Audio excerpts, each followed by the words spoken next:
प्रसार भारती अभिलेखागार की प्रस्तुति सदाबहार सुनहरे दौर का अनमोल खजाना। तो दूसरे दिन साहब सही सजा के हम फिल्म कारपोरेशन पहुंच गए एज ए डायरेक्टर। और ये ज़ाहिर नहीं होने दिया मैंने कि अंदर से मेरी टांगें कांप रही है। ये पहला मौका है मेरा, मुझ पे क्या गुजर रही है। मैंने बहुत कॉन्फिडेंस से कहा कि हाँ जी, कहाँ से शुरू करने का है। तो उन्होंने कहा ये देखिए, ये एक हमने छाया देवी का एक क्लोजअप लेने का है, वहीं से शुरू करते हैं। स्क्रिप्ट मुझे दे दी और मल्होत्रा साहब मेरे कैमरामैन थे जो जर्मनी से फ़ोटोग्राफी सीख के गए थे, और वो ज़रा सा मेरा इम्तिहान लेना चाहते थे कि देखें ये डायरेक्टर को कितना शऊर है, ये कितना समझता अपने काम को। और कहने लगे कि साहब कौन सा लेंस लगाऊं मैं इस क्लोजअप के लिए। तो मैंने कहा कि आपके पास हैं कितने लेंस, ये तो बोलिए मुझे। कहने लगे अपने पास 4 लेंस हैं साहब। तो मैंने कहा मेरे सामने लाए जाएँ, मैं देख के बतलाता हूँ कौन सा लगाने का है। तो चनाचे वो ले आए। अब तो मुझे पता चल गया कि कौन सा लेंस किस काम के लिए होता है। तो तब मैंने उनको निगाह से देखा और मैंने सोचा सबसे जो भारी है वही कहते हैं, वही अच्छा होगा। तो मैंने वो उठा के वज़न के हिसाब से कह दिया ये लगाइए। उन्होंने कहा वाह वाह वाह वाह साहब, आप इतने समझदार हो। ये 150 का लेंस है बड़े क्लोजअप के लिए, इसमें तो आंखों तक का वो डिटेल आएगी जिसका जवाब नहीं। आप तो कमाल हैं। तो मैंने कहा फिर ऐसे थोड़ा। कुछ 7-8 दिन की शूटिंग में वो मैंने शूटिंग ख़त्म कर दी। उस ज़माने में बस शूटिंग ख़त्म कर दो तो डायरेक्टर का काम ख़त्म हो जाता था और फिर एडिटर उसे संभाल लेता था। तो शर्मा जी ने मुझे अपने ऑफिस में बुलाया कि ये आपके रिम्यूनरेशन के पैसे हैं। तो मैंने कहा साहब अब मैं जाऊं? कहने लगे नहीं, हम आपको जाने नहीं देंगे। हम तो निसार हो गए आपकी एक अदा पे। हमें ये बतलाइए कि आप एक इंडिपेंडेंटली एक और पिक्चर बना सकते हैं। तो मैं तो ताज्जुब में कि हे प्रभु, ये तू क्या कर रहा है, ये तो बहुत ही मज़े की बात कही है इन्होंने। तो कहने लगे कि हम चाहते हैं कि एक नया तर्ज की तस्वीर आप एक बनाएं। तो उनका ये कहना था तो मेरे दिमाग में आया कि आज जिस चीज़ को ये न्यू वेव फिल्म कह रहे हैं ना, उसकी बुनियाद मैंने कितने बरस पहले औलाद से रखी, जब ऐसा सब्जेक्ट लिया गया जो ना तो रिलीजियस हो, ना ऐसा रोमांटिक हो कि शीरीं फरहाद या लैला मजनू या देवदास के किस्से को दोहराए। ये सब मोहब्बत की कहानियाँ हैं कि एक आदमी मोहब्बत में फना हो जाए या कुछ हो जाए। उसमें मैंने एक आज के इंसान को, यानी उस वक्त के इंसान को, आज भी वैसा ही है, उसको कितनी उम्मीदें वाबस्ता होती हैं अपनी औलाद से कि ये एक दिन मेरे लिए, इसको अगर मैं पूरी तालीम दूं, अच्छा इंसान बनाऊं, तो ये कितना अच्छा काम होगा। इस सब्जेक्ट को मैंने उस वक्त लिया था।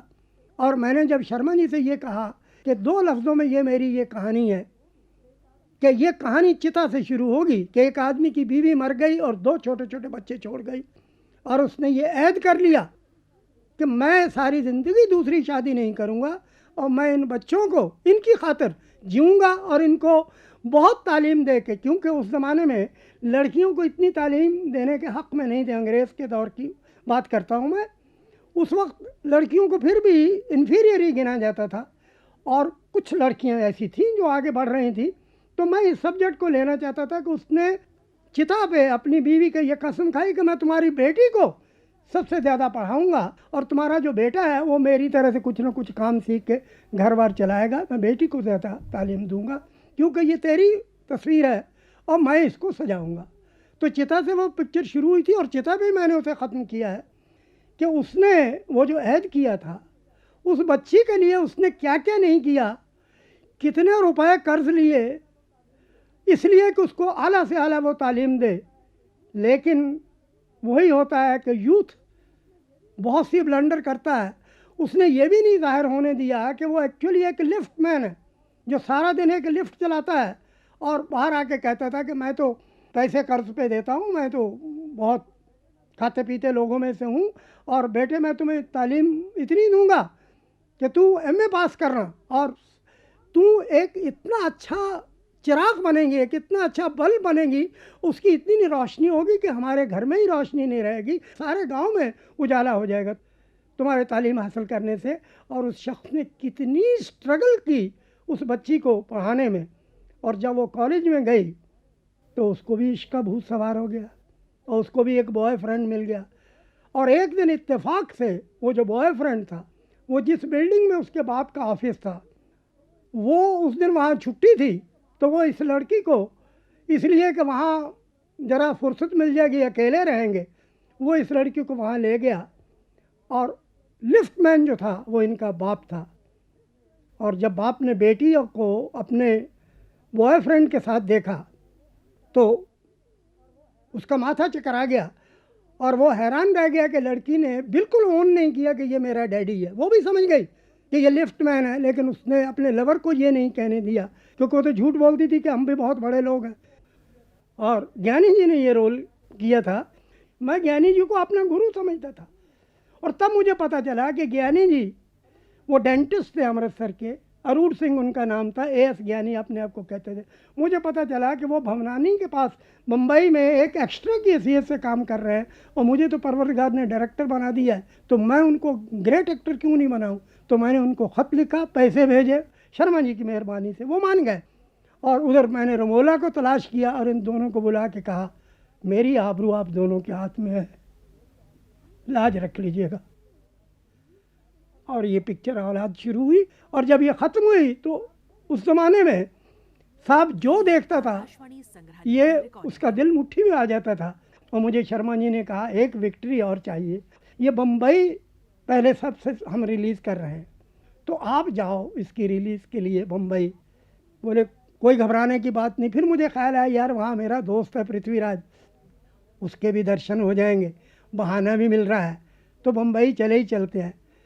तो उस ज़माने के लोग कितने ग्रेट थे। तो हमारे डिस्ट्रीब्यूटर थे तब रेवा शंकर जी, जो दलसुख पंचोली के बड़े भाई थे, वो डिस्ट्रीब्यूटर थे इस पिक्चर के। और मैं प्रिंट के साथ साहब इधर आया, तो मैंने कहा जी मुझे किसी भी होटल में या किसी गेस्ट हाउस में जहाँ भी रखना है। वो कहने लगे नहीं, हमने पिक्चर की ट्रायल देखी है, आप तो हमारे घर में रहेंगे, क्योंकि इस उम्र का और ऐसा डायरेक्टर तो पैदा ही नहीं हुआ। अब मैं सोचूं, मैंने तो कोई बड़ी बात की नहीं, ये कह रहे हैं। तो बहरहाल वो पिक्चर उसने मुंबई में उस ज़माने में एक तहलका सा मचा दिया था। और कृष्णा थिएटर जो है इधर सिनेमा, इधर वो पिक्चर लगी थी, और मैं रोज़ एक दफ़ा लोगों को उधर मज़ा लेते हुए देखता था, तो इतना मेरा जिगर हो जाता था। मुझे पता चला कि रात के शो में जतिन भाई, जो बहुत बड़ी खुद प्रोड्यूसर डायरेक्टर थी, अदीबा थी, वो इसको रोज़ देखने आती हैं और मैनेजर से कहती हैं कि इसके बनाने वाला कौन है। और वो कहते थे पंडित केदार शर्मा है। तो कहते थे अगर कभी वो इत्तेफाक से आ जाए तो मैं उन्हें मिलना चाहूँगी, मैं रोज़ आऊँगी इस फिल्म को देखने। तो एक दिन ऐसा इत्तेफाक हुआ कि रात के शो में मैं कहीं चला गया। मैं रात के शो में नहीं जाता था, मैं 3 बजे के शो में जाता था, ताकि वो रेवा शंकर जी को तकलीफ़ नहीं हो, देर से आके घंटी नहीं बजाऊँ, बहुत ख्याल रहता था मुझे। तो एक दिन ज़रा चला गया था, तो मैनेजर मेरे पास आया और बोले कि जतिन भाई आपको मेरे ऑफिस में मिलना चाहती हैं, आप तशरीफ़ लाइए। तो मैं गया, तो जतिन भाई मुझे देख के कहने लगी, ये पंडित केदार शर्मा है, अरे ये तो इतने से हैं। और वो अच्छी खासी वो थी। तो मेरे मुंह से निकल गया कि देखिए मैडम, ये जो ब्रेन होता है ना, इसका वज़न से कोई ताल्लुक़ नहीं है। तो वो इतनी खुश हुई मेरी हाज़िर जवाबी से, वो खुद गाली वाली भी बहुत अच्छी देती थी, वो तो निसार हो गई मुझ पे, और कहने लगी कि हम तुमसे बहुत खुश हुए वगैरह वगैरह, लेकिन आप अभी दूध की बू आती है आपके मुंह से। मैंने कहा अभी पी के आया हूँ मैं, इसीलिए आ रही होगी, और मैं यहाँ से जाऊँगा, मैंने कहा फिर मुझे ये कहेंगे कि तुम्हारे मुंह से दूध की बू आती है। तो वो समझ गई, वो अगर चोट करें तो मैं भी तो ऐसा ही था, कोई ऐसी बात नहीं कही, मगर मैंने कहा कि हाँ मैं बच्चा हूँ। तो इस तरह से उस पिक्चर ने मेरे लिए, फिर उन्होंने मुझे मजाक बताया कि देखो बम्बई में आजकल चर्चा होता है कि आदमी तो है शांताराम जी का, एक फ़िल्म थी आदमी, और औरत एक फ़िल्म थी वो महबूब साहब ने बनाई थी, औरत महबूब की है, लेकिन औलाद केदार शर्मा की है। तो बोली ये तुम्हारे लिए मजाक मशहूर है। तो वो मेरे लिए एक बहुत बड़ी विक्ट्री हुई यहाँ, और मुझे कुछ काम भी मिल गया इधर, थोड़ा बहुत और पैसे कमाने का। मैं बैठे बैठे फिर कुछ वक्त ऐसा सीधा आ गया कि मुझे खामखा में एक स्क्रिप्ट की नज़रसानी करने के लिए 10,000 रुपये, एक हकीम होते थे, नाम उनका हकीम था, उनकी लेबॉर्ट्री थी ये फेमस जो हुई अभी, ये उसके मालिक थे, वो पाकिस्तान में अभी चले गए।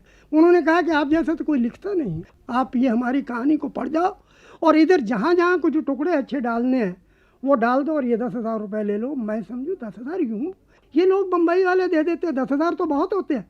तो खैर वो मुझे मिल गए और मैं उस विक्ट्री के बाद जब पहुंचा वहाँ, फिर वापस तो पिक्चर तो ख़त्म होगी, तो फिर पंडित जी से, शर्मा जी से पूछा कि साहब ये भी ख़त्म हो गई है, जाऊँ? कहेंगे नहीं, आप जा नहीं सकते, अभी आपको एक काम और करने का। मैंने राइट्स ले लिए हैं भक्ति चरण वर्मा के नावल के चित्रलेखा के, आपको वो पिक्चर बनाने की है और उस पिक्चर में आप मुझ पे एक एहसान करेंगे, बाकी जो आपके मन में आए कीजिए, एक एहसान मुझ पे करेंगे। मेहताब को लेंगे एज हीरोइन। वो तो मैंने कहा वो कौन सी फिल्म में काम कर रही है इस वक्त? कहने के काम तो वो लेदर फेस में कर रही है, एक स्टंट पिक्चर में, लेकिन वो बहुत अच्छी है और आप उसको देखेंगे तो निसार हो जाएंगे। तो शर्मा जी की कुछ वीकनेस होगी उनके लिए कि क्या, तो उन्होंने कहा कि ये काम तुम्हें करना होगा। मैंने कहा जी मैं करूँगा, और बाकी तो मुझ पे छोड़ते हैं ना कहलेंगा। मैंने कहा जी तो इसका म्यूज़िक डायरेक्टर जो होगा इस फिल्म का, ये इसका सारा म्यूज़िक मैं भैरवी में दूंगा। और सिर्फ एक म्यूज़िक डायरेक्टर है जो एक ही भैरवी में ये सब गाने बना सकता है, और उसका नाम है खां साहब झंडे खां। वो थिएटर के कभी मशहूर म्यूज़िक डायरेक्टर थे। मेरा ख्याल है कि जो उन्होंने एक पिक्चर बनाई थी, एक उन्होंने नाटक में म्यूज़िक दिया था, उसका नाम था महाभारत। जो आदमी महाभारत की सब तर्जें बजा ले वो सबसे बड़ा हारमोनियम प्लेयर हो सकता था, और मैंने सभी तो नहीं 4-5 तो बजाई थी, और मैं अच्छा खासा हारमोनियम बजाता था। तो मैंने कहा मैं उनको बुलवाऊँगा। कहने जो जी में है करो साहब, हम तो निसार हैं आप पे, आप करो जो करने का है। तो साहब फिर ख़त लिखवाए, फिर पैसे भिजवाए, और खां साहब झंडे खां को भी बुलवा लिया। ज्ञानी साहब तो थे ही मेरे पास, और ये इधर से खबर हुई मेहताब भाई को, और जब ये आई उनको पता चला कि मैं बग़ैर रिहर्सल के पिक्चर नहीं बनाता। हॉलीवुड में भी यही तरीका है, ये रियाज करना या तपस्या करनी या साधना करनी कोई बुरी बात नहीं है, और मैं इस बात में बिलीव करता हूँ। रिहर्सल में बहुत सी चीज़ों का पता चल जाता है, एक्टर की रीच कितनी है, इसको मॉडिफाई कैसे करना है, असर कैसा होता है। वहाँ सेट पे जाके तो सिर्फ फोटोग्राफी करनी चाहिए। तो मेरा ये ईमान है। मैं रिहर्सल किया करता था, तो पहले दिन ही आके मेहताब भाई ने कहा कि हाँ मुझे कौन सी लाइन बोलने की है। तो मैंने कहा ये बोलने के, तो उन्होंने मुझे पूछा कि देखिए ये 6 तरह से बोली जा सकती है। तो मैं तो घबरा गया। मैंने कहा देखिए इसको एक ही तरह से बोलना होगा आपको, और वो भी जिस तरह से मैं चाहूँ, ये बोलने की कोशिश कीजिए। अब वो तो साहब वो नहीं बोल पाई। उन्होंने तो मुझ पर रोब डालने के लिए कहा था कि 6 तरह से ये मैं कर सकती, तो एक ही तरह से भी नहीं हुआ। तो उन्होंने शर्मा जी से कहा कि ये तो बहुत सख्त किस्म का डायरेक्टर है। मैंने कहा जी हाँ, ये आपने जो कहा 6 एक नहीं होता। और फिर मैंने उनको समझाया कि एक जुमले में हर लफ्ज़ पे अगर आप स्ट्रेस डालें तो उसके मानी बदल जाते हैं। मसलन अगर ये बात हो कि मैं खाना खाऊंगा, तो अगर ये कहा जाए ना कि मैं खाना खाऊंगा तो इसका मतलब और है, मैं खाना खाऊंगा इसका मतलब और है, मैं खाना खाऊंगा तो इसका मतलब और है। तो उन्होंने तो फिर मुझे कहा कि आपको मैं गुरु मानती हूँ, आप ज़रा मुझे सिखाओ। तो हमने कहा यही बात ठीक है, ये हमें पसंद आई। इतने में खान साहब आ गए पंजाब से, और बड़े ही अच्छे आदमी, सुर्ख रंग की दाढ़ी, वसमा लगाते थे, और इतने अल्लाह वाले के 5 वक्त नमाज़ पढ़ते थे वो, और इतने भोले कि जिसका जवाब नहीं। तो इज़्ज़त से मैंने कहा मैं आपके बच्चों के बराबर हूँ, मुझे आपकी इज़्ज़त करनी चाहिए, मुझे आपके चरण छुए जाने चाहिए, क्योंकि जो अचीवमेंट्स आपकी हैं मैंने तो अपने वालिद से सुना है कि आपका जवाब नहीं है म्यूज़िक में। तो मैंने तो आपको इसलिए बुलाया कि मेरी ये तमन्ना है कि इसका सारा म्यूज़िक भैरवी में हो। तो 1 मिनट में वो ज्ञानी जी के घर में आके ठहरे थे। ज्ञानी जी उनको पहले से जानते थे। तो वो कहने लगे कि आपने जो कहा है ठीक है, लेकिन एक आदमी कितने रसगुल्ले खा सकता है? तो मेरे मुंह से निकला ये तो रसगुल्ले बनाने वाले पे है ना। कहेंगे ये बात है तो 1 मिनट ठहरिए। मैं ठहर गया। वो अंदर गए, जाके वो नमाज़ पढ़ने के लिए उन्होंने मुसल्ला बिछा लिया, और नमाज़ पढ़ के आके कहने लगे हाँ मैंने परवरदिगार से कहा है मेरे साथ हारमोनियम पे बैठना। उन्होंने कहा बैठूंगा साहब, मैं भैरवी में बनाऊंगा। जवाब नहीं उस शख्स का जिसने ये कहा कि मैं सारी तरह से भैरवी में बनाऊंगा। और खुदा गवाह है कि जो भैरवी उन्होंने बनाई है उनका जवाब नहीं है साहब। यानी उनको परवरदिगार ने इतना वो दिया हुआ था, वो खुद गाते नहीं थे, हारमोनियम पे बजाते थे और तर्ज समझा देते थे। और वो अल्लाह वाले इतने कि 5 वक्त के नमाजी हर बात में अगर अच्छी बात मान जाए तो दाढ़ी खुजला के कहें, देखो ये मेरे साथ जो हारमोनियम पे बैठता है ना, ये उसने ये जगह लगाई है, कितनी अच्छी है, मैं कौन होता हूँ बनाने वाला, ये उसने बनाई। और साहब जब ये पिक्चर रिलीज़ हुई है चित्रलेखा, तो म्यूज़िक के हिसाब से हिट और डायरेक्शन के हिसाब से हिट। क्योंकि मैंने एक बात की थी कि भक्ति चरण वर्मा जी के नावल को लेके जितना उसको मैं ह्यूमन कर सकता था वो कर दिया था। वो अनातोले फ्रांस का नावल मैंने भी पढ़ा हुआ था जिससे उन्होंने लिया था। और ट्रेजिडी देखिए कि ये सबसे पहले रिलीज़ हुई ये न्यू थिएटर के एक सिनेमा में। वजह उसकी ये हुई कि जब मैं ये चित्रलेखा बना रहा था तो 2 पिक्चरें और इसी सब्जेक्ट पे बन रही थी। एक मेरे गुरुदेव नर्तकी बना रहे थे देवकी बोस, और एक बम्बई में वो फिल्म बन रही थी, साधना बोस के पति बना रहे थे राज नर्तकी। तो देवकी बोस ने मुझे, मैं कहूँगा उनकी ग्रेटनेस है, मुझे बुला के कहा कि देखो तुम मेरे मुकालमे लिख दो इसके नर्तकी के, इसमें लीला देसाई काम कर रही है, ये वो न्यू थिएटर में मैं बना रहा हूँ, और मैं तुम्हें 10,000 रुपया दूंगा लिखने का, वो तुम चित्रलेखा भूल जाओ, 10,000 रुपया मिल जाता तुम्हें क्या चाहिए। और मैंने उनसे कहा मैं नहीं लिखूँगा, इसलिए कि मैं चित्रलेखा तो बनाऊँ ही बनाऊँ। बोले बेटा तू क्रश हो जाएगा, एक तरफ नर्तकी है दूसरी तरफ नाच नर्तकी है, तेरे पास क्या है, तेरे पास तो कुछ भी नहीं। तो मैंने कहा नहीं, वो मेरे साथ झंडे खां हैं, वो कहते हैं कि अल्लाह ताला खुद आके बाजे पे बैठता है, तो वो शायद प्रीमियर में भी आ जाए, कुछ ना कुछ हो जाए, तो मुझे 10,000 रुपया नहीं चाहिए बोला। तो मैंने इनकार कर दिया। और जब ये पिक्चर चित्रलेखा फिर रिलीज़ हुई तो आप यकीन मानिए कि जिन डिस्ट्रीब्यूटरों ने इसके राइट्स लिए थे पंजाब के, उन्होंने इस पिक्चर से 3 सिनेमा बिल्ड किए, और इतनी इस पिक्चर की शोहरत हुई और मेरा नाम पंडित केदार शर्मा इतना बड़ा हो गया। फिर फिल्म कॉरपोरेशन ऑफ इंडिया का स्टूडियो भी बंद हो गया और कलकत्ते में अब मेरे पास कोई काम नहीं रहा। तो फिर मजबूरन मुझको पृथ्वी जी को ख़त लिखना पड़ा कि यार मैं बेकार हो गया हूँ, फिर मेरे लिए कोई नौकरी वोकरी ढूंढ दो बम्बई में अगर मिलती हो, और डायरेक्शन की ही ढूंढना। तो बड़ी ही जल्दी उनका ख़त आ गया कि तुम बेफिक्र हो के आ जाओ। इधर मैंने चंदूलाल सेठ से बात की है, वो बहुत मद्दा है आपके, उन्होंने चित्रलेखा देखी भी है, और वो कहते हैं कि मैं बहुत खुश हूँगा अगर पंडित जी रंजीत मूवी टोन में आके फिल्में बनाएं। तो मैं खुश हुआ, लेकिन फिर भी मैंने घर वालों से कहा कि देखिए पहले मैं अकेला जाता हूँ, मैं देखूँ मेरा काम बनता भी है या नहीं, अभी आप लोग यहाँ ठहरो, मैं फिर खबर वबर लेके आता हूँ। तो तनहा मैं वहाँ से आया और पृथ्वी से मिला, और उसने कहा कि देखो मैंने परसों का टाइम लिया है, वो वक्त का बड़ा पाबंद है जिसका नाम सेठ चंदूलाल शाह है, आप पूरे 12 बजे रंजीत में आके, मेरी शूटिंग है मैं नहीं मिल सकूँगा, वहाँ पे सेठ साहब जिधर बैठते हैं उधर एक आपको 2 एक सोफ़े पड़े हुए देखेंगे, वहाँ जाके बैठ जाइएगा, सेठ जी खुद ही आएंगे आपसे बात कर लेंगे।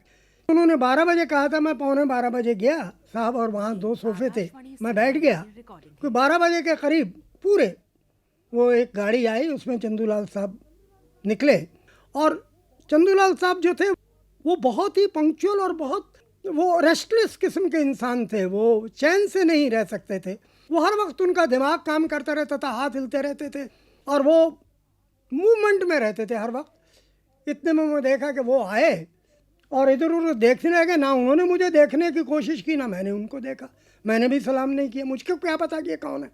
मैं बैठा रहा कि थोड़ी देर में उन्होंने आवाज़ दी अपने नौकर को, रुकमा पृथ्वी को तो बुलाओ। तो रुकमा गया और सेट पे पृथ्वी काम कर रहे थे, उनको बुलाया, और सेठ ने मेरे सामने कहा चंदूलाल जी ने कि यार वो क्या है पंडित जी, वो 12 बजे का वक्त दिया था, वो अभी तक दिख नहीं रहे।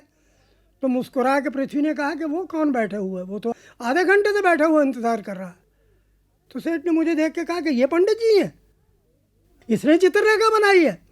तो मैंने कहा साहब मैं चला जाऊँ, बोले नहीं जाइए नहीं, मैंने इसलिए कहा कि मेरा अंदाज़ा कुछ और था कि कोई एक पंडित होगा, बहुत बड़ा तिलक होगा, कोई खद्दर के कपड़े होंगे, कुछ एक चादर वादर पहने होगी और कुछ पान वान खा रहे होंगे, क्योंकि हमने जो आज तक पंडित देखे हैं उनकी ये हुलिया होता था, ये तो बिल्कुल ही एक नौजवान। और तो मैंने कहा आप बेफिक्र रहिए, आपको कोई तकलीफ़ नहीं होगी और मैं जो कुछ जानता हूँ मैं आपकी खिदमत करूँगा। बोले हमें पता है, ठीक है। अच्छा तो आप एक काम कीजिएगा, अभी मैं जल्दी में हूँ, अभी मैं thank you very much Prithviraj, मिलवा दिया इनसे। और कहने लगे मुझे चित्रलेखा देख के इतनी खुशी हुई है कि बहुत अरसे के बाद मैंने वो पिक्चर देखी कि मुझे अशश करना पड़ा और मैं हंसा भी और रोया भी। और जो तस्वीर मुझे हंसा भी दे और रुला भी दे, मेरी नज़र में वही सबसे अच्छी होती है। सिर्फ हंसाती रहे वो भी किसी काम की नहीं, और सिर्फ रुलाती रहे वो भी जान को आ जाती है। हंसाए भी और रुलाए भी ज़िंदगी की तरह होनी चाहिए। तो मैं निसार हो गया कि बड़ा अदीब आदमी है ये तो।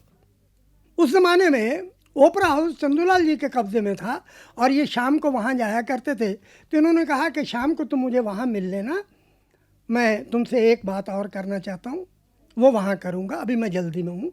मुझे सिर्फ मिलना था, हाँ कहनी थी, हाँ कह दी, मिल लिया। और मैं हैरान हो गया कि उस दिन ये गणेश जी की पूजा हो रही थी रंजीत स्टूडियो में।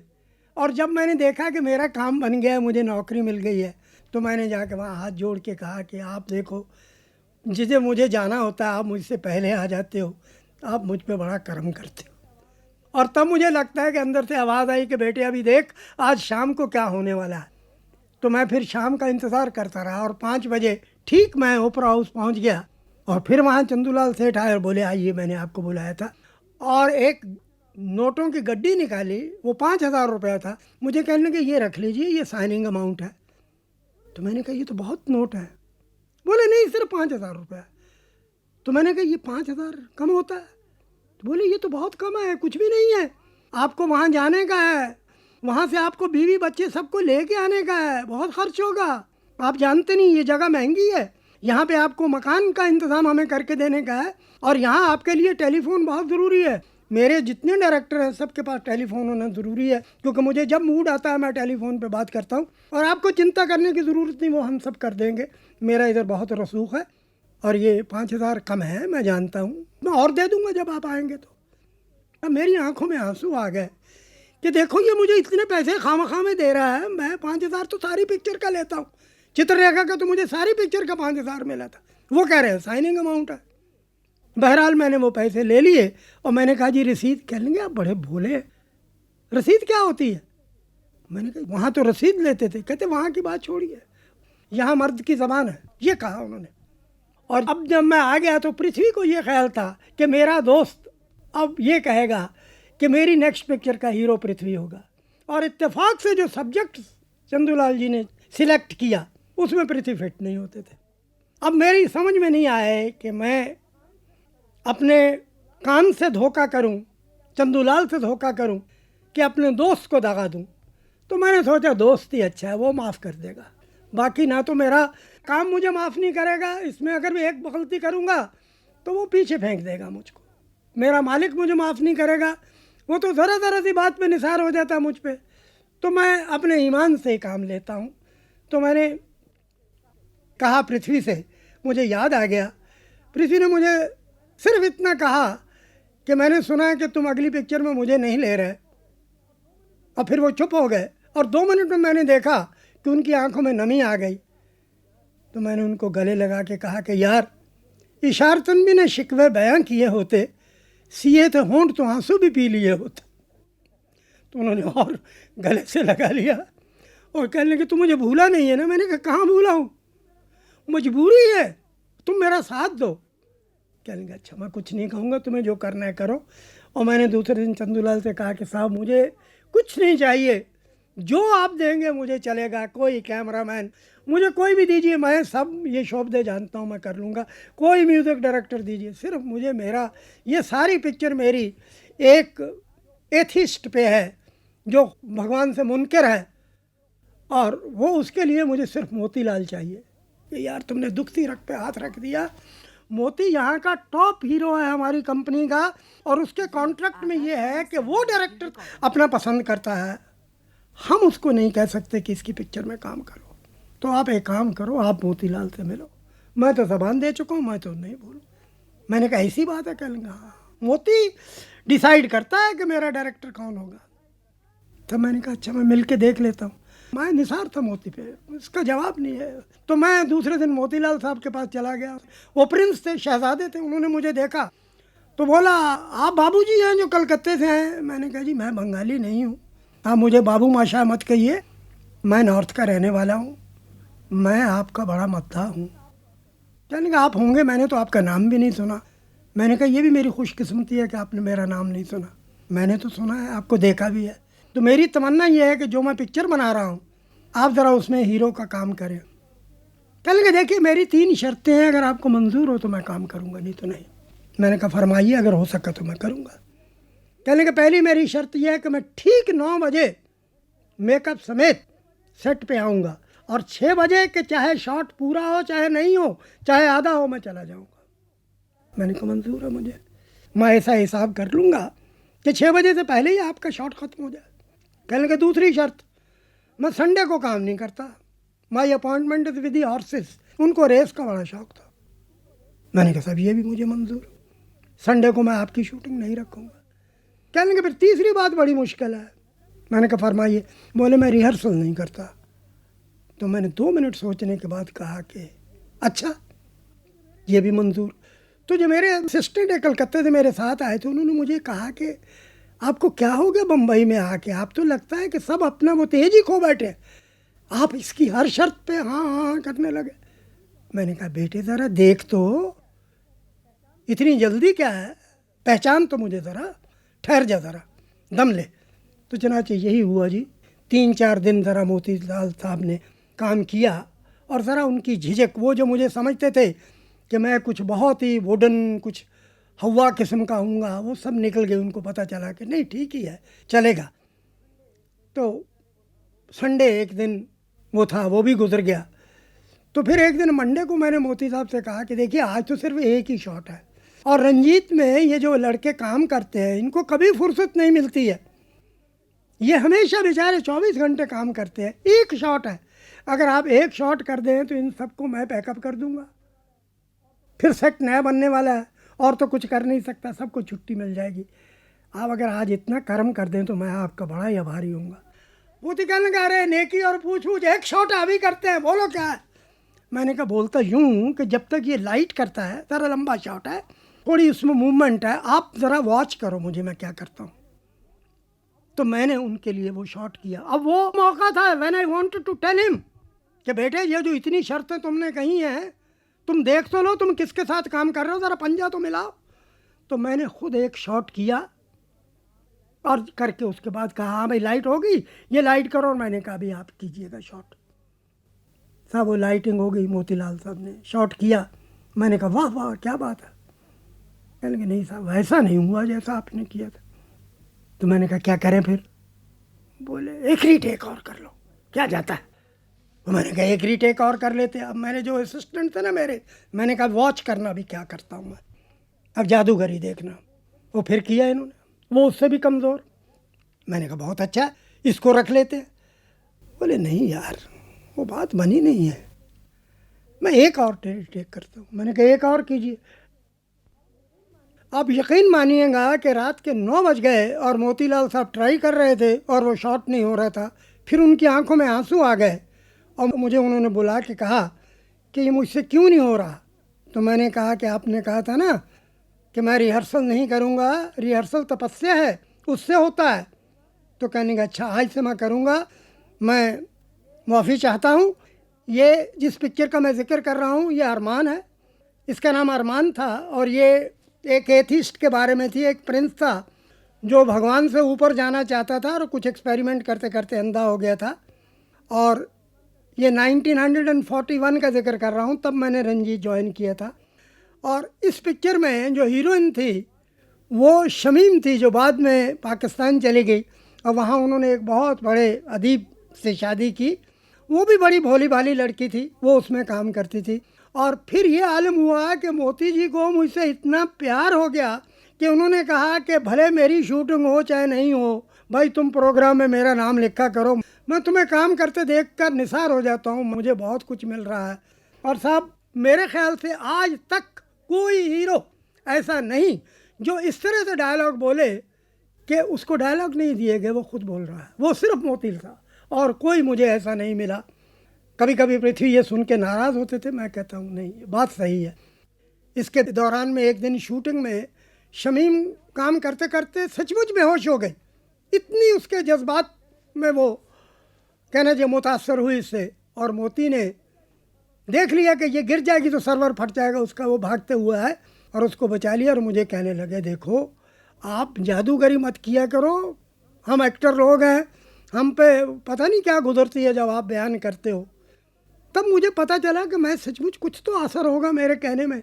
वो कहने लगे तुम जब कहानी वानी सुनाते हो करके दिखाते हो तो रियल लगता है, तो हम पे बहुत असर होता है, अभी आप हमको सिर्फ इंस्ट्रक्शन दिया करो। तो वो पिक्चर अरमान फिर बनी। और वो रंजीत के हिसाब से वो रंजीत की पिक्चर नहीं लगती थी। सेठ ने जब देखी तो कहने लगे यार ये तो पिट जाएगी, लोगों को उम्मीद नहीं है कि रंजीत ऐसी फिल्म बना सकता, ये तुमने क्या बना दिया। तो मैंने कहा आपने तो हुक्म दिया था, मैं हुक्म अदूली कैसे करता। कहने लगे अच्छा तुम ऐसी फिल्में बनाते रहो, मेरे पास बहुत पैसे हैं, मुझे कोई एतराज़ नहीं है। मुझे कहने लगे सेकंड पिक्चर का कोई सब्जेक्ट का आइडिया है, तो मैंने कहा जी हाँ तो आया है, मैं गौरी बनाऊंगा। और मेरा ये ख्याल है कि मैंने अपनी ज़िंदगी में गौरी से अच्छी फिल्म नहीं बनाई।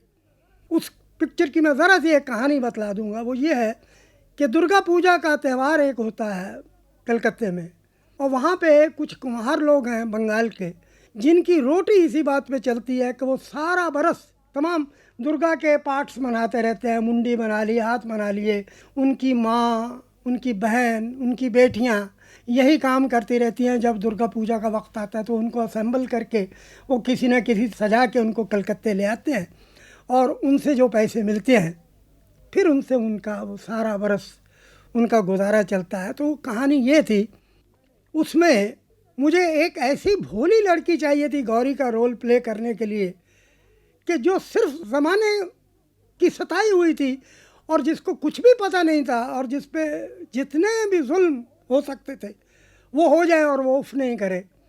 तो उसके लिए मुझे चंदूलाल ने कहा कि यहाँ तो कोई भी लड़की ऐसी नहीं है। तो मैंने कहा मुझे इजाज़त दें तो मैं कलकत्ते से मंगवा लूँ। कहने कि तुम्हें तो हर बात की इजाज़त है, जो चाहो कर लो। तो मैंने कहा अच्छा जी मैं फिर मोनिका देसाई को बुलवाता हूँ। तो कहने लगे वो कौन है। मैंने कहा आपने चित्रलेखा देखी है ना, उसमें एक वो लड़की थी। बोले जो मेरा ख्याल तो नहीं रहा, वो प्रिंसेस थी। मैंने कहा तो मैंने कहा वो लीला देसाई की बहन है। बोले फिर तो अच्छी बात है, बुलवा लो। तो मैंने साहब कोई 3,000 रुपये का एक ड्राफ्ट बनवाया सेठ साहब के कहने पे, और वो मोनिका देसाई को भेजा। और उसमें मैंने फिर पृथ्वीराज को लिया, वो कुम्हार जो वो मूर्तियाँ बनाता है, और गौरी वो लड़की जिसको वो एक रेड लाइट एरिया से वो उसी दिन शिकार होकर उधर आई है। वो कहता है कि मैं सारी ज़िंदगी दुर्गा बेचता रहा, आज मैं दुर्गा ख़रीद के ले जा रहा हूँ। वो इसको ले गया, और एंड में भी वो लड़की यही कहती है कि देखो पहले दुर्गा खरीदी जाती है, फिर उसकी पूजा होती है, और फिर उसको गंगा में बहाया जाता है। मेरी ज़िंदगी में बहुत उसके कठिनाइयाँ आई। बाद में पता चल गया कि रेड लाइट एरिया से आई है, घर से निकाल दी गई, मार पिटाई हुई, सब कुछ, वो मर जाती है। और उसने यही कहा कि अब तुम मुझे गंगा में बहा दो। और वो सीन जो पृथ्वीराज ने किया है साहब, आदमी के आँख में आंसू आ जाए, इतना अच्छा किया। अच्छा जब वो सेठ जी वो बड़े पक्के थे ज़बान के, उन्होंने उस पिक्चर के दौरान में ना म्यूज़िक सुना, ना वो आए, ना उन्होंने कोई इंटरेस्ट लिया। जब ख़त्म हुई तो मैंने कहा साहब ट्रायल देखोगे। बोले हाँ वो तो देखनी पड़ेगी। वो और गौहर भाई ऊपर गए। सेठ जी का क्या था कि जब भी कोई पिक्चर बनती थी या उसकी फाइनल ट्रायल होती थी तो अपने सिलेक्ट डायरेक्टरों को साथ बिठा के पिक्चर देखा करते थे, और वो बहुत एलोकेंट थे। जब कोई बात अच्छी आ जाए कि वाह वाह क्या बात है, और ख़राब बात हो जी चाहता है जूता मारूं स्क्रीन पे, ऐसे थे, बड़े एलोक्वेंट थे। उस दिन साहब मैं उनको ले गया तो वो बैठे, गौहर भाई बैठी, और पीछे तनहा मैं, और मैं जानता था मेरी छुट्टी हो जाएगी। ये तो पहले ही नाराज़ हैं मोनिका की वजह से, हम भी डूबे हैं सनम, तुमको भी ले डूबेंगे। हम तो गए काम से। अच्छा करने को पृथ्वी ने मुझे कहा तू बर्बाद हो जाएगा, ये तुमने गलती की है। मैंने कहा भाई अभी हो गई है, क्या करूं। तो पृथ्वी बोला मैं भी नहीं ट्रायल देखता, तुम ही देखो। तो कोई नहीं, मैं बैठ गया, मुझे तो बैठना था। आगे चंदूलाल जी बैठे और वो गौहर भाई बैठे पीछे की सीट पे। मैं पिक्चर चली, सारी पिक्चर में सेठ ने एक लफ्ज़ नहीं कहा अच्छी है कि बुरी है कि क्या है। और मैं समझ गया कि बस चुपचाप वो जब चले गए तो मैं पीछे पीछे हो लिया। जो उनका ऑफिस था जहाँ वो बैठते थे, अब मुझसे वो साइलेंस ज़्यादा बर्दाश्त नहीं हुई। तो मैंने खुद जाके कहा कि सेठ जी मैं जाके अपना हिसाब चुकता करा लूँ, अभी तो आप मुझे नहीं रखेंगे। उन्होंने 1 मिनट मुझे देखा, आंखों आंसू थे, और मुझे कहने लगे, पंडित जी मेरी समझ में नहीं आता, मेरी जेब में इस वक्त सिर्फ 20,000 रुपया है, मैं क्या पेश करूं, मैं इन कदमों पे क्या रखूं। और वो 20,000 रुपया निकाल के चंदूलाल मेरे कदमों पे रख के हाथ जोड़ के कहा, ना ऐसी तस्वीर बनेगी, ना हमने ऐसी देखी है। तो मैंने कहा, आप तो कुछ बोले ही नहीं, बोलते क्या। मेरे तो लफ्ज़, देख गौहर भाई को देख, कितने रुमाल उनके आंसू पहुँचते पहुँचते चले गए। वाह वाह वाह वाह। और ये जो लड़की तुम लाए हो, इसको तो परमानेंट करो अभी रंजीत में। और साहब उसी दिन से मोनिका का भाव इतना बढ़ गया कि वो 2 मिनट में भूल गई कि मैं उसे लाया था, और वो हर बात में कहने लगी, चंदूलाल जी जो कहेंगे सो करूँगी।